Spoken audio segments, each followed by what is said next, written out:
Hər kəsə salam, mən Sübhan. Bildiyiniz kimi bu yaxınlara seçimlər açıqlanıb, ixtisas seçimləri. Deməli, mən hara düşdüyümü deməmişdən əvvəl sizə öz anımı paylaşmaq istəyirəm. Deməli, seçimlər açıqlanıb və mən saytdan girib baxmaq istəyirəm. Heç nə, parolumu və adımı yazıram, fin kodumu yazıram, nəsə baxıram girmir, girəndə xəta verir. Yəni bu xəta da ixtisas seçimi eləməyəndə və yaxud da girə bilməyəndə verirdi. Bu həqiqətən o an yəni 600 balla belə bir şey yaşamağım çox qəribə bir şey idi. Yəni bilirəm ki, harasa düşəcəm, amma o təsdiqlədiyimi xatırlamadım. Yəni o an əmin idim təsdiqləmişəm, amma o xətaya görə ümumiyyətcə yadımdan çıxdı və o həyəcanımı yəni təsəvvür edə bilməzsiniz. Necə oldu? Sən demə keçən ilin ixtisas seçim nəticələrinə baxmışam. Seçim nəticələri təzə açılmışdı və mən də o təzə açıldığına görə mənə 2024-ün nəticələrini göstərirdi və girəndə təbii ki də xəta verdi. Bildiyiniz kimi banıma qəbul oldum, Bakı Ali Neft Məktəbi. Soruşa bilərsiniz niyə ödənişli olur? Mən xarici vətəndaşam, ona görə mənə hər bir şey ödənişli olur. Nə mənə dövlət tərəfindən dövlət sifarişi olur, nə dövlət tərəfindən təqaüd verilir, nə də təhsil tələbə krediti fondundan yararlana bilirəm. Baxmayaraq ki, burada doğulmuşam, burada təhsilimi bitirmişəm və buranın imtahanı ilə, yəni DİM imtahanı ilə qəbul olmuşam.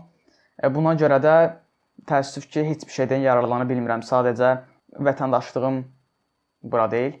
Heç nə, qısaca belə deyim, istədiyim ixtisası, yəni düz istədiyim universitetə düşdüm, amma İstədiyim ixtisasa düşə bilmədim. 5 balla qaçırdım. Çox təəssüflər olsun. Bu kimisi üçün 1 sual, kimisi üçün 2 sual ola bilər. Mən 1 suala görə öz ixtisasımı qaçırdım. Yəni bu həqiqətən biraz adam yandırır. Yəni artıq eləyəcək bir şey yoxdur. Kounter elmlər də məncə düşündüyüm qədər yaxşıdır əslində. Heç nə, 5 balla görə artıq belə.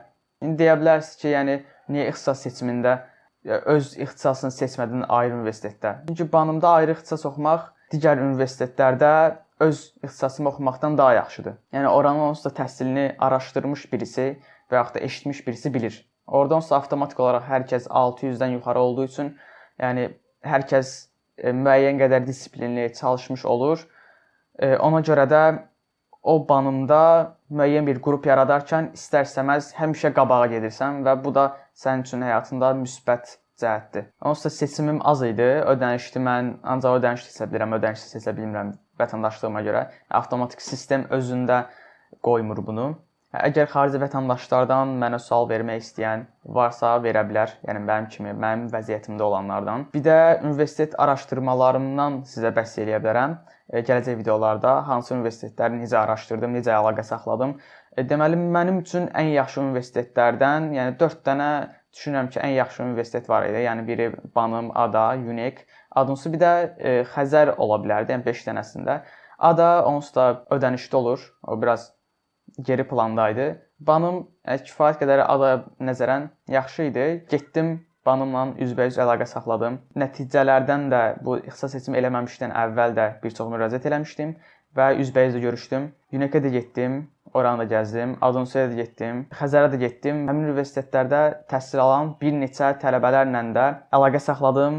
Yəni belə sıraladım. Birinci yerdə Bakı Ali Neft Məktəbi, ikinci yerdə ADA ola bilərdi, amma yəni mənlik deyildi ADA. Amma onun yerinə ikinci yerə UNEK-i seçərdim. Həm görünüş baxımından, həm də deyilənə görə rahatdır. Üçüncü yerə Xəzəri seçərdim, dördüncü yerə də Adunsuyu seçərdim. Nəsə bu qədər. İstəsəz bu haqda da video çəkə bilərəm. Məndən bu qədər. Özünüzə yaxşı baxın. Ümid edirəm ki, hər şey istədiyiniz kimi olub. Sağ olun, salamat qalın.